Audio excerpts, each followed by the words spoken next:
요한복음 18장에서 함께 나누시기를 원합니다.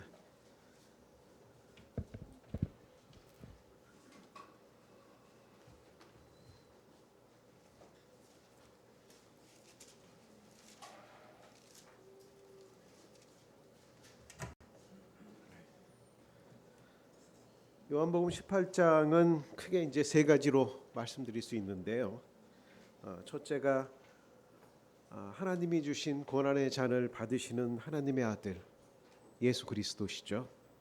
둘째는 노예한 세상의 권력자들, 전직 대제사장인 안나스, 현직 대제사장인 가야바, 로마 총독인 빌라도, 셋째는 예수님을 부인하는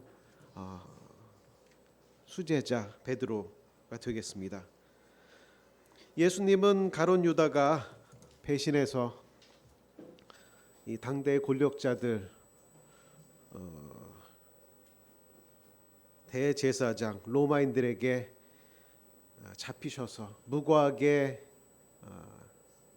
신문을 받으시고 사형 선고를 받고 죽음을 당하시는 연약한 인간으로 보일 수 있습니다.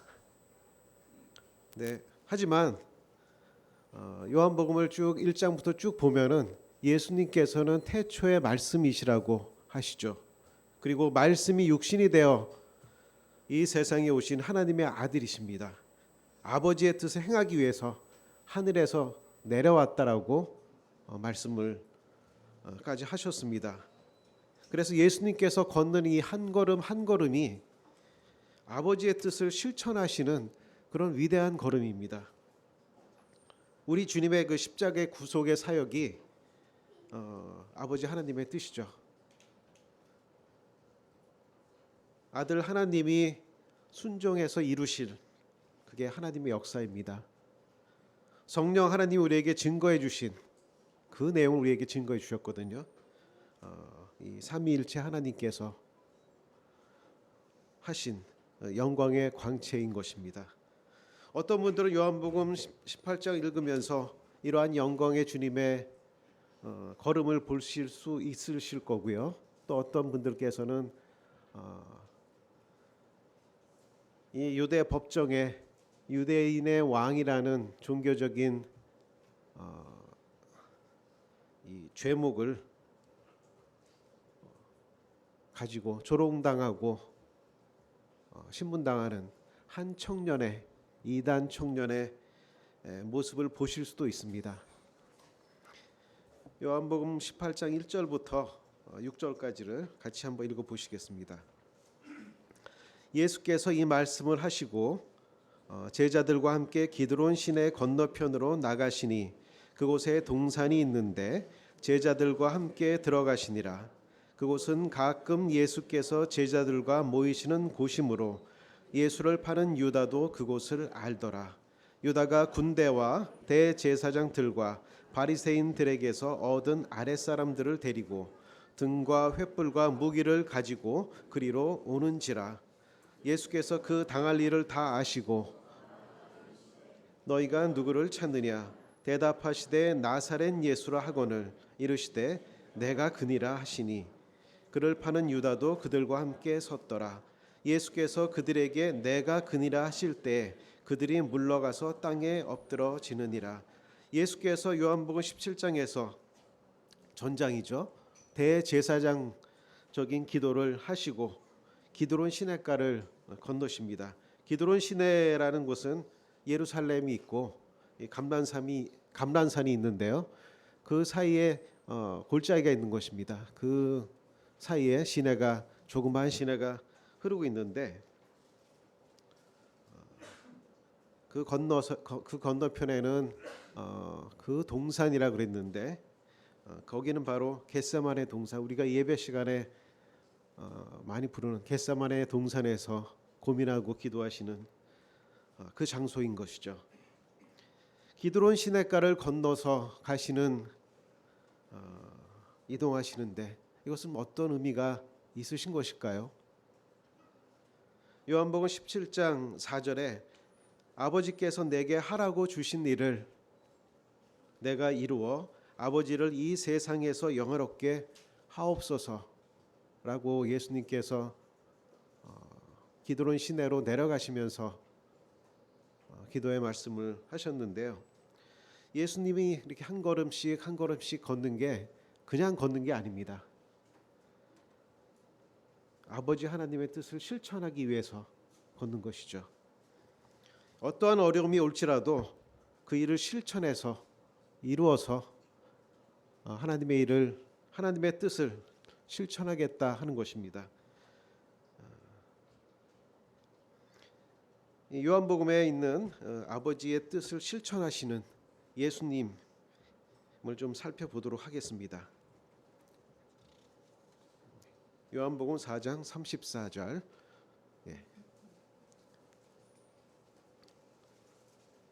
요한복음 4장 34절입니다. 예수께서 이르시되 나의 양식은 나를 보내신 이의 뜻을 행하며 그의 일을 온전히 이루는 것이니라. 예수님의 아버지의 뜻이 예수님의 영혼의 양식이라고 이렇게 말씀하십니다. 요한복음 5장 30절에는 내가 아무것도 스스로 할 수 없노라. 듣는 대로 심판하노니 나는 나의 뜻을 구하지 않고 나를 보내신 이의 뜻을 구함으로 내 심판은 의로우시다. 이 아버지의 뜻이 절대성을 가지고 계시죠. 절대적이라고 예수님께서 말씀하십니다. 요한복음 6장 38절에는 내가 하늘에서 내려온 것은 내 뜻을 행하려 함이 아니요 나를 보내신 이의 뜻을 행하려 함이라. 주님의 사역 자체가 성육신하신 그 자체가 아버지의 뜻이라고 말씀하십니다. 요한복음 6장 40절은 내 아버지의 뜻은 아들을 보고 믿는 자마다 영생을 얻는 이것이니 마지막 날에 내가 이를 다시 살리리라 하시니라. 아버지의 뜻은 아들을 믿는 것이라고 하시죠. 요한복음 17장 4절에서는 아버지께서 내게 하라고 주신 일을 내가 이루어 아버지를 이 세상에서 영화롭게 하였사오니, 아버지의 뜻은 구속의 사역인데 그것을 완성할 때 하나님 아버지께서 영광을 받으시는 겁니다. 4절에 보시면은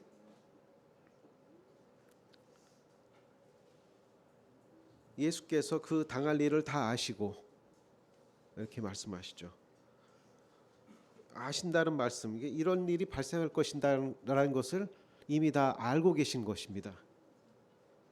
그래서 어떻게 하셨냐면 나아가셨죠. 너희가 누구를 찾느냐? 라고 말씀하십니다. 예수님께서 아버지의 뜻을 행하러 오셨지 않습니까? 그래서 자신을 체포하러 온 사람들, 이들 앞에 피하지 않고 또 숨으실 생각이 전혀 없으신 겁니다. 그래서 앞으로 나아가신 겁니다. 전장인 요한복음 17장에서 아까 말씀드렸던 대제사장적인 기도의 말씀을 하실 때 1절에 이렇게 써 있습니다. 하늘을 우러러 이르시되 아버지여 때가 이르렀사오니, 때가 되셨다고 말씀하십니다. 무슨 때신지는 지금 알고 계신 거죠. 지금 기드론 시내가에 내려가서 올라갈 텐데 이제 앞으로 어떤 일이 있을지 그걸 다 내다보고 계신 겁니다. 그래서 아버지께 이제 때가 되었습니다. 이렇게 고백을 하신 겁니다. 이제 고난의 십자가를 지시러 가실 때가 된 것입니다. 아버지에게 이렇게 말씀을 하신 겁니다. 인류의 죄를 지시고 가는 것이지 않습니까? 고난 당하시고 죽으시고 부활하시고 승천하시기까지 그 모든 것을 다 이렇게 내다보시면서 준비하시고 계십니다. 그래서 마치 기다리고 있었던 것처럼 누구를 찾느냐고 다가가십니다. 이 발자국, 예수님께서 걷는 이 발자국은 영광의 발자국이라고 제가 말씀드리겠습니다. 그 발자국을 한 발자국씩 걸어가시는 겁니다. 요한복음에 보면은 이렇게 구속의 사역을 이 시간이 어떻게 되는지를 이미 알고 계시고 바라보시는 예수님을 살펴볼 수 있는데요. 한번 또 보시겠습니다. 요한복음 2장 19절.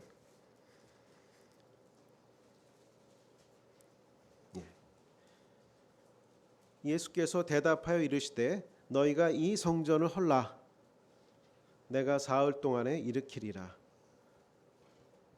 성전을 보시고 하신 말씀인데 성전 되신 육체를 바라보셨습니다. 요한복음 3장 14절.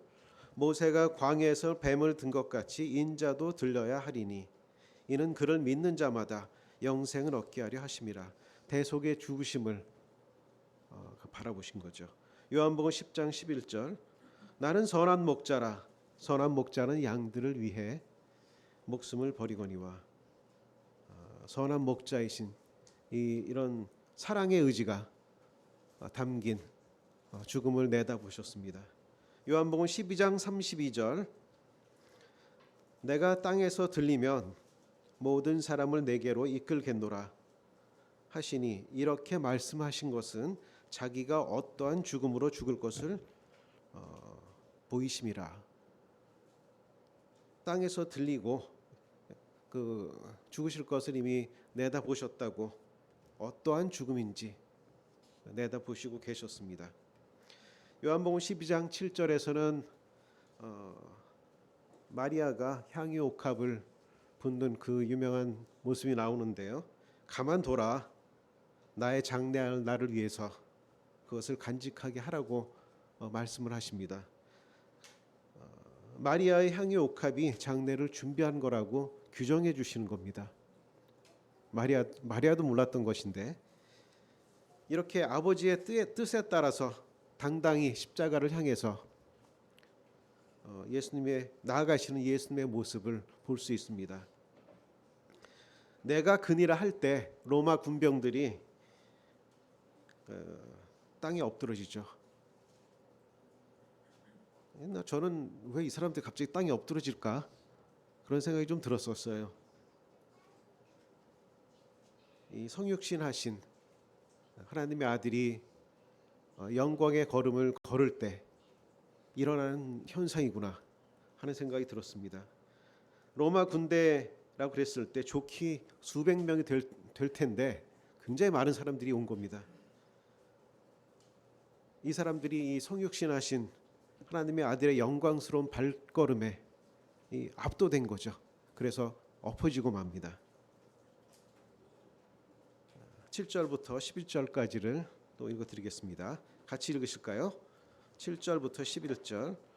이에 다시 누구를 찾느냐고 물으신대 그들이 말하되 나사렛 예수라 하거늘 예수께서 대답하시되 너희에게 내가 그니라 하였으니 나를 찾거든 이 사람들이 가는 것은 용납하라 하시니 이는 아버지께서 내게 주신 자 중에서 하나도 잃지 아니하였사옵나이다 하신 말씀을 응하게 하려 함이로라. 이에 시몬 베드로가 칼을 가졌는데 그것을 빼어 대제사장의 종을 쳐서 오른편 귀를 베어 버리니 그 종의 이름은 말고라. 예수께서 베드로더러 이르시되 칼을 칼집에 꽂으라. 아버지께서 주신 잔을 내가 마시지 아니하겠느냐 하시니라. 이렇게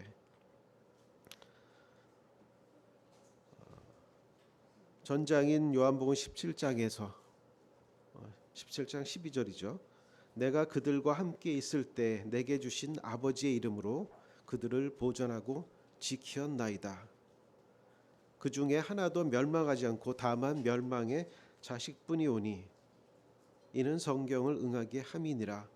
이렇게 말씀을 얼마 전에 하신 거죠. 기도를 하셨는데 그 말씀이 응답이 됩니다. 그래서 이 제자들은 용납이 되죠. 가는 것이 용납이 됩니다.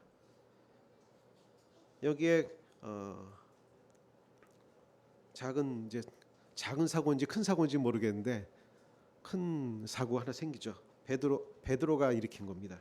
예수님께서 가시는 길은 칼을 드는 그런 위협적인 그런 폭력적인 길이 아닌데 그런데 베드로가 순간적으로 자신도 어찌할 수 없는 그런 열정인 것 같아요.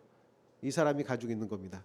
그래서 열정을 가진 그 열정과 흥분을 가지고 칼을 뽑아서 대제사장의 종을 칼로 칩니다. 그래서 귀를 이제 베었다 그러는데 이것은 상당히 잘못된 행동이죠. 베드로가 그 종을 죽일 수 있는 행동입니다.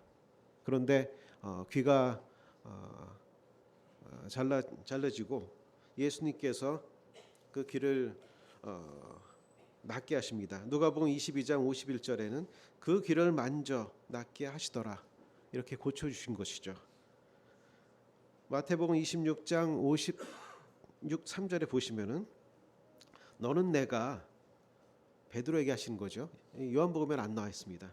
너는 내가 내 아버지께 구하여 지금 12군단 더 되는 천사를 보내시게 할 수 없는지를 아느냐. 굉장히 많은 그 천군 천사들이 내려와서 이들을 상대할 수 있다고 말씀하시는데 내가 하는 그 길은 그러한 폭력의 길이 아니라고 말씀을 해주신 겁니다. 책망의 말씀이시죠. 칼을 칼집에 꽂으라. 아버지께서 주신 잔을 내가 마시지 아니하겠느냐라고 이렇게 말씀을 하시는 겁니다.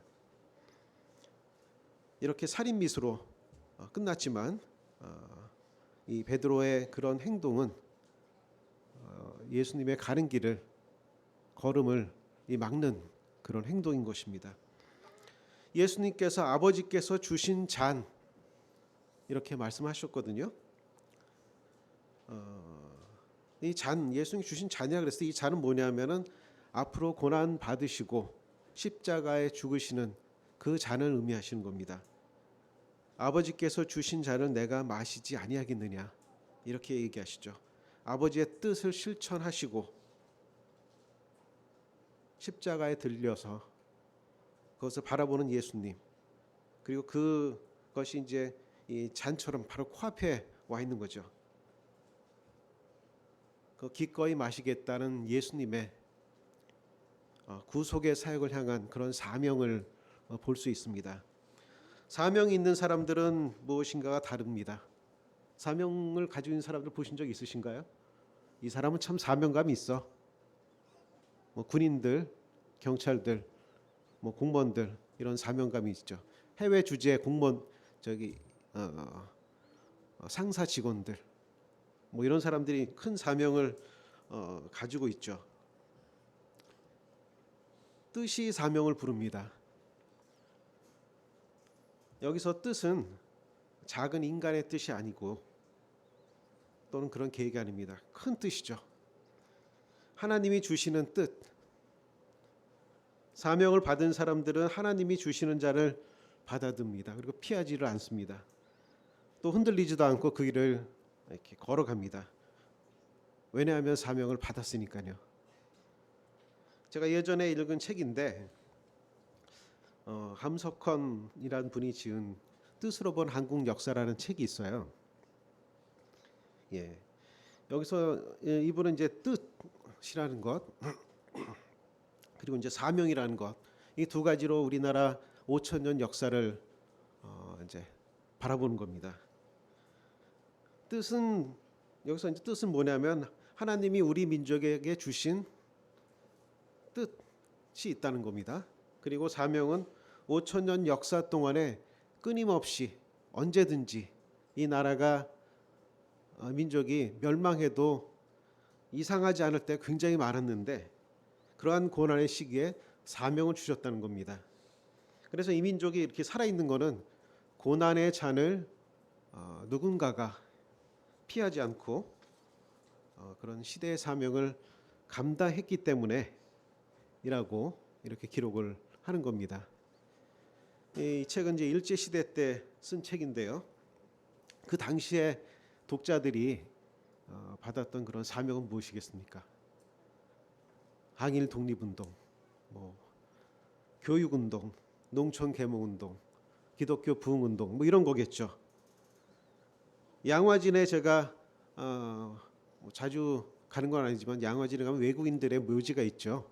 거기 보면은 가봤는데 많은 한번 쭉 읽어보니까 한 여자분이 계시더라고요. 그 한 여자분이 그 식민지 한국에 오신 겁니다. 그래서 거기서 아유, 이 환경이 너무 안 좋구나. 그래서 여성들 인권 운동도 인권을 찾아주려고 노력을 하고, 이 사람들을 전혀 교육을 안 시키고 있는데 교육을 시켜야겠다라는 교육도 하고 학교도 세우고, 그렇게 해서 일생을 그렇게 살다가 이제 거기 이제 묻힌 거죠. 어디 한 군데. 지금 하나님께서 나에게 주신 뜻은 무엇입니까? 뭐 사명이라 그러는데 소명이죠. 소명은 무엇입니까? 그것을 찾아보시기 바랍니다. 그래야지 고난의 잔이, 이게 지금 고난의 잔인지 아닌지 그것을 알 수가 있을 것입니다. 예수님께서 교회에다가 지상 사명을 주셨습니다. 너희는 가서 모든 민족으로 제자를 삼아 아버지와 아들과 성령의 이름으로 침례를 베풀고 내가 너에게 분부한 모든 것을 가르쳐 지키게 하라. 이렇게 말씀하셨죠. 이를 위해서 수고하시는 여러 형제 자매님들이 계실 텐데 기쁨의 면류관을 주시겠다고 성경에 말씀을 하고 계십니다.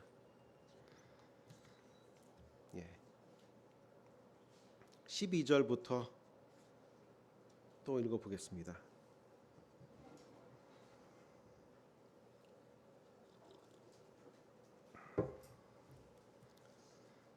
12절부터 14절. 이에 군대와 천부장과 유대인의 아랫사람들이 예수를 잡아 결박하여 먼저 안나스에게로 끌고 가니 안나스는 그 해의 대제사장인 가야바의 장인이라. 가야바는 유대인들에게 한 사람이 백성을 위하여 죽는 것이 유익하다고 권고하던 자더라. 그 다음부터는 제가 읽겠습니다. 19절. 대제사장이 예수에게 그의 제자들과 그의 교훈에 대하여 물으시니 21절. 어찌하여 내게 묻느냐? 내가 무슨 말을 하였는지 들은 자에게 물어보라. 그들이 내가 하던 말을 아느니라. 22절. 이 말씀을 하심에 곁에 섰던 아랫사람 하나가 손으로 예수를 쳐 이르되 내가 대제사장에게 이같이 대답하느냐 하니.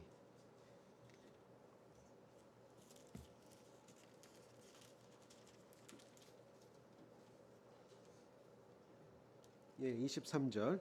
예수께서 대답하시되 내가 말을 잘못하였으면 그 잘못한 것을 증언하라. 바른 말을 하였으면 내가 어찌하여 나를 치느냐 하시더라. 24절.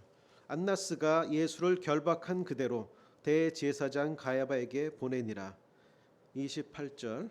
그들이 예수를 가야바에게서 관정, 여기서 관정이라는 것은 브라이도리온이라는 로마 총독의 관절을 의미합니다.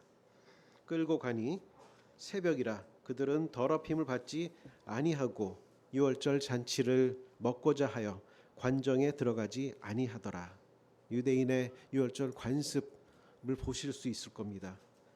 12절, 24절, 28절에 보시면은 예수를 잡아서 결박한 상태죠.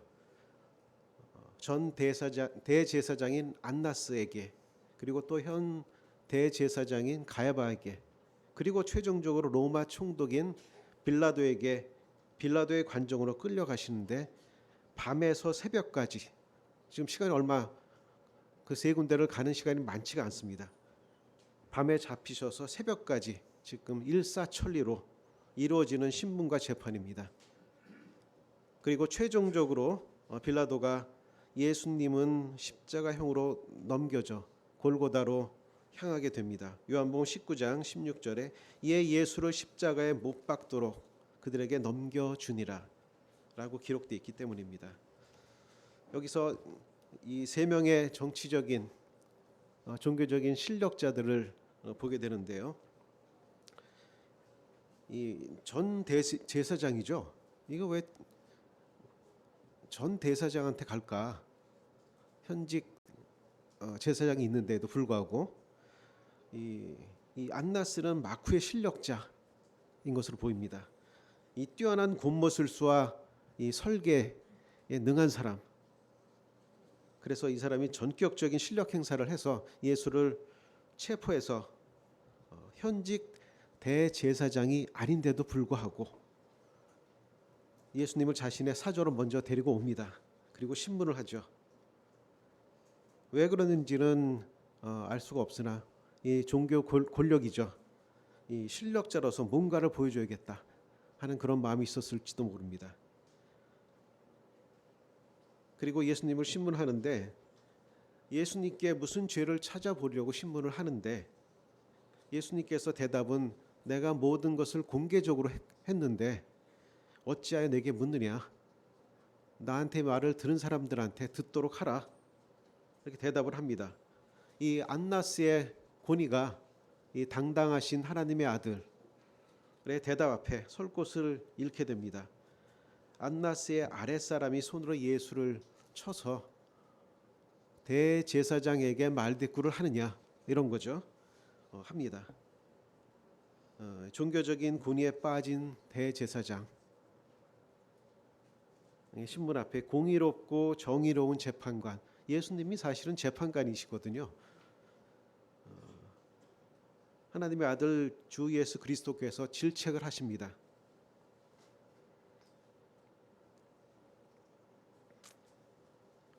옳지 않는 신문에 대해 예수님께서 23절에 내가 바른 말을 하는데 왜 나를 치느냐 이렇게 얘기하시죠.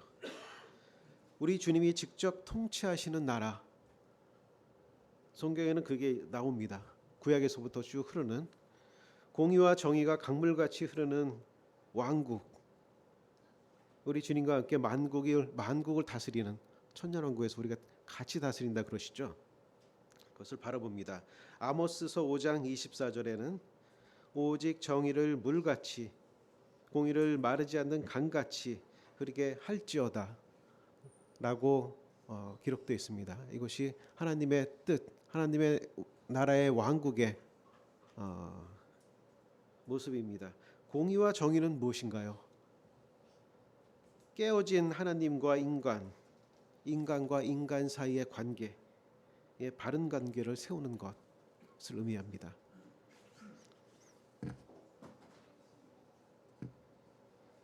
이제 가야바에게 또 넘어가는데요. 14절에 보면은 가야바는 유대인들에게 하나님이 한 사람의 백성을 위해 죽는 게 유익하다라고 고나든 잘하고 한 줄로 써 있고 요한복음에서는 그냥 넘어갑니다. 그런데 그 한 줄이 모든 것을 얘기해 주는 것입니다. 이 정치적으로 탁월한 감각을 가진 사람이라는 생각이 드는데요. 그 예수의 그 세력이 커지는 것을 보고 이 일을 어떻게 처리할지 벌써 방향이 딱 서 있는 겁니다. 예수님이 어떤 사상을 가졌건 또는 하나님의 선지자이건 그것은 중요한 게 아닙니다. 로마의 식민지 아래에서 밀란이 난다거나 이렇게 되면은 유대 백성 로마군에 의해서 우리가 침탈을 당하고 피해를 입는데 그건 안 되지 않느냐라는 정치적인 감각이죠. 체제의 안정화 그렇게 얘기하는 겁니다. 그런 것들을 많이 볼 수 있는데요. 로마 네로 황제 때 로마의 대화재가 나죠. 그때 그리스도인들은 이단입니다. 그 당시에 이거 뒤집어 씌웁니다. 그래서 많은 그리스도인들이 죽고 우리 한국 사람들도 많은 어려움을 겪는데요. 관동 대지진 식민지 때죠. 지진이 났을 때 굉장히 그 혼란스러운 상황이 됩니다. 그때 조선인들이 우물에 독을 탔다 또는 방화를 했다 이런 누명을 뒤집어 씌워서 당국을 향하는 그런 분노가 이제 가라앉죠. 그래서 많은 사람이 죽습니다. 우리나라 정치인들도 그걸 잘해요. 보면은 매 정권이 바뀔 때마다 항상 누적된 문제가 있지 않습니까? 그리고 큰 사건들이 나는데 뭐 여러 가지가 있죠. 그때마다 뭐 코로나도 있고 세월호 사건도 있고 최근에 정치자금 문제도 있고 이럴 때는 항상 그 사회적으로 좀 사회적 약자는 아닌 것 같은데 문제가 있는 이단들한테 뒤집어 씌웁니다. 일단은 시선을 좀 넘기죠. 그래서 실체는 사라지고 이 프레임만 덮어진 프레임만 남게 되는 것입니다. 이 사람의 이러한 정치적인 감각과 신념에 따라서 예수님은 희생양이 됩니다. 반역죄를 뒤집어 쓰고 빌라도의 법정으로 넘어가게 됩니다.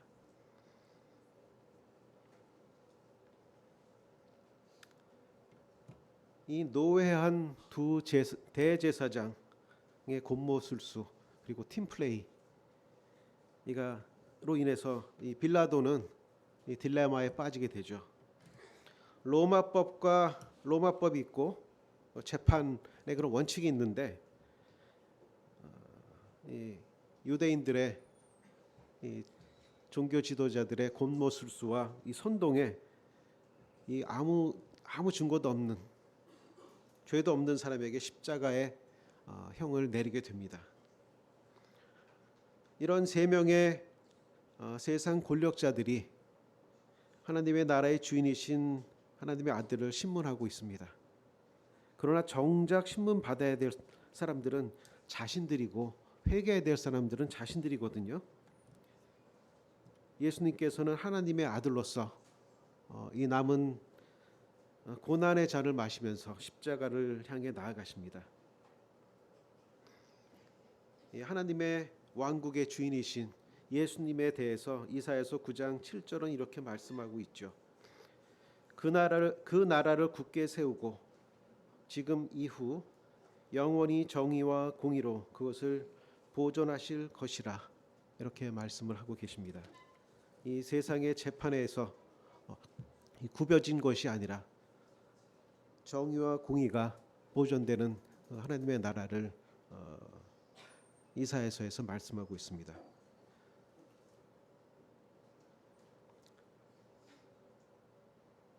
빌라도가 참 잘했으면 좋겠는데 좀 아는 것 같은데 이게 무죄라고 자기가 얘기해놓고 이 사람이 또 방향을 또 바꾸는 거예요. 그래서 왜 그렇게 하나 하는 생각이 들었거든요.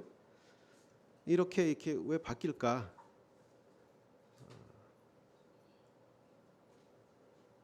다 알고 있는데도 불구하고 그런 모습을 봅니다. 이게 민중의 마음을 사려는 정치적인 판단이 그 사람의 양심과 원칙을 넘어가게 하는 겁니다. 이제 베드로의 모습을 보게 되는데요. 예수님이 이렇게 유대인 대제사장들과 또 로마 군병들에게 고초를 겪고 있을 때 베드로는 불과 얼마 전이죠. 몇 시간 전까지만 해도 말고의 귀를 자르던 그런 열정을 보였는데 잘못된 열정이죠. 그런데 지금은 현재는 전혀 반대 행동을 하는 것을 보게 됩니다. 15절부터 18절까지 같이 읽으시겠습니다. 시작. 시몬 베드로와 또 다른 제자 한 사람이 예수를 따르니 이 제자는 대제사장과 아는 사람이라. 예수와 함께 대제사장의 집들에 들어가고 베드로는 문 밖에 있는지라. 대제사장을 아는 그 다른 제자가 나가서 문 지키는 여자에게 말하여 베드로를 데리고 들어오니 문 지키는 여종이 베드로에게 말하되 너도 이 사람의 제자 중 하나가 아니냐 하니 그가 말하되 나는 아니라 하고 그때가 추운 고로 종과 아랫사람들이 불을 피우고서니 쬐니 베드로도 함께 서서 쬐더라. 25절 시몬 베드로가 서서 불을 쬐더니 사람들이 묻되 너도 그 제자 중에 하나가 아니냐. 베드로가 부인하여 이르되 나는 아니라. 26절 대제사장의 종 하나는 베드로에게 귀를 잘린 사람의 친척이라. 내가 그 사람과 함께 동산에 있는 것을 내가 보지 아니하였느냐. 27절 이에 베드로가 또 부인하니 곧 닭이 울더라. 베드로가 3년간의 수제자로서 얼마나 많은 어려움과 또 힘든 시간을 보냈습니까? 근데 이게 다 한순간에 무너져 버립니다.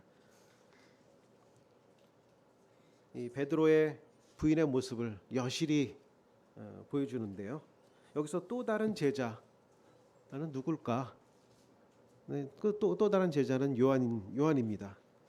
아마도 요한은 이 대제사장과 여기 표현한 대로 아는 사람이라고 돼 있죠. 그래서 요한은 가볍게 문 밖에서 내실들로 들어가는데 베드로는 문 지키는 여종이 막는 거죠. 거기 그 통과를 못합니다. 그래서 요한이 얘기해가지고 저 친구를 들여보내 달라. 그래서 이제 들어간 것입니다. 베드로가 추워서 다들 이게 아랫 종과 아랫 사람들이라고 돼 있는데요. 얼굴이 노출됩니다. 그리고 그 사람들이 베드로에게 이 당신 하면서 추궁을 했겠죠. 그리고 그 추궁에 예수님을 모른다고 3번을 부인하고 맙니다. 대제사장이나 로마의 군인들이 칼로 위협한 게 아닙니다. 문 지키는 여종, 아랫사람들 이렇게 돼 있는데 무슨 대단한 권력 있는 사람들이 아닙니다. 권력이 있다 그러면 문 지키는 권력. 그런데 베드로는 예수님을 3번이나 부인을 하고 말죠. 그동안에 자신이 쌓아왔던 수제자로서의 그런 역량 이런 건 다 순식간에 다 날아간 겁니다. 아버지가 주시는 고난의 잔을 마시면서 그 영광의 걸음을 걸어가시는 예수님의 광채 속에 이 베드로의 이 두려움의 그 민낯이 이렇게 밝히 드러났습니다. 예수님은 하나님 나라의 아버지의 뜻과 사명이 있는데 베드로는 뜻도 없고 사명도 없습니다. 자신의 스승인 예수님께서 이스라엘의 임금으로서 등극할 때 개국공신으로서 한 자리를 차지해야겠다라는 그런 생각을 가지고 있었는데 이게 무너지니까 모든 게 다 무너져 버렸습니다. 그리고 두려움에 휩싸여서 예수를 부인한 겁니다. 요한복음 21장에 이 실패한 베드로를 다시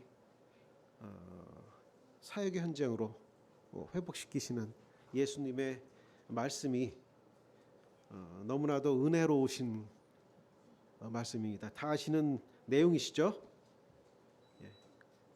읽지 않겠습니다. 베드로가 처음 제자로 예수님을 따르기 시작해서 공생의 3년 전 기간을 예수님과 따라다녔는데 예수님과 베드로 사이에 있는 깊이 뿌리 박혀 있는 것이죠. 그런 사랑을 상기시켜서 끄집어내십니다. 그 사랑에 대해서 또 얘기하시죠. 3번이나 얘기하시죠. 내가 나를 사랑하느냐고 얘기하시죠. 베드로가 예수님을 3번이나 모른다고 부정했는데 그런 베드로조차도 부정할 수 없는 것. 그게 바로 이제 예수님과 자신의 관계, 깊은 사랑의 관계. 그건 도저히 부정할 수가 없었던 거죠. 바로 그것으로 베드로를 회복시키십니다. 우리 성도님들은 어떠신가요? 그 부정할 수 없는 나의 잘못에도 불구하고 부정할 수 없는 근원적인 은혜의 강이 여러분의 심령 가운데 흐르고 계신가요? 이건 꼭 얘기를 듣고 싶은데 있으신가요? 베드로는 누가복음 22장 32절 예수님의 말씀대로 너는 돌이킨 후에 내 형제들을 굳게 하라는 대로 예루살렘 교회의 반석이 됩니다. 말씀을 정리하도록 하겠습니다. 하나님의 아들께서는 아버지의 뜻을 따라 십자가 구속의 사역의 완성을 바라보시면서 한 걸음씩 영광의 길을 걸어가십니다. 빛이 어둠에 비치자 노회한 그 세상의 권력자들의 그런 민낯이 다 드러나죠. 뿌리 깊은 권력 욕심,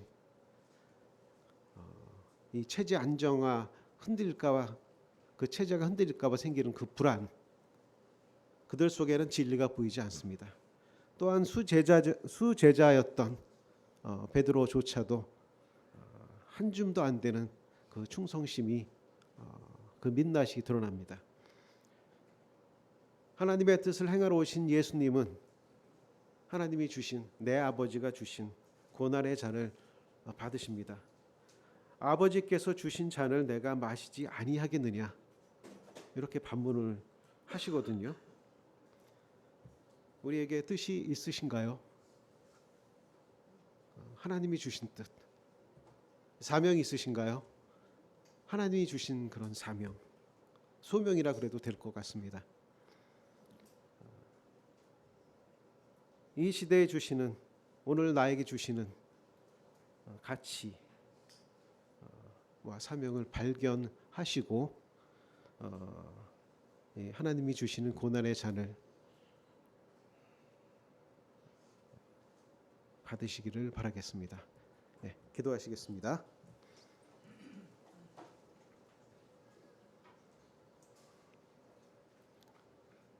우리 주님께서는 아버지의 하나님의 뜻을 실천하시기 위해 이 세상에 오셨고, 이 하나님의 뜻은 구속의 사역의 말씀대로 예수 그리스도를 믿는 것입니다. 그리고 성령께서 우리에게 이 사실을, 이 주님을 만날 수 있게 증거해 주셨습니다. 이 모든 삼위일체 하나님의 사역으로 우리에게 영광스러운 복음이 전파된 것을 생각할 때 감사를 드립니다. 뜻과 또 사명을 주신 것처럼 우리가 그것을 발견할 수 있게 해주시고, 주님이 주시는, 하나님이 주시는 고난의 잔을 기꺼이 마실 수 있는 용기와 또한 믿음을 주시기를 원합니다. 우리 교회에, 우리 성도님들 각자에게 어떤 뜻과 가치가 있는지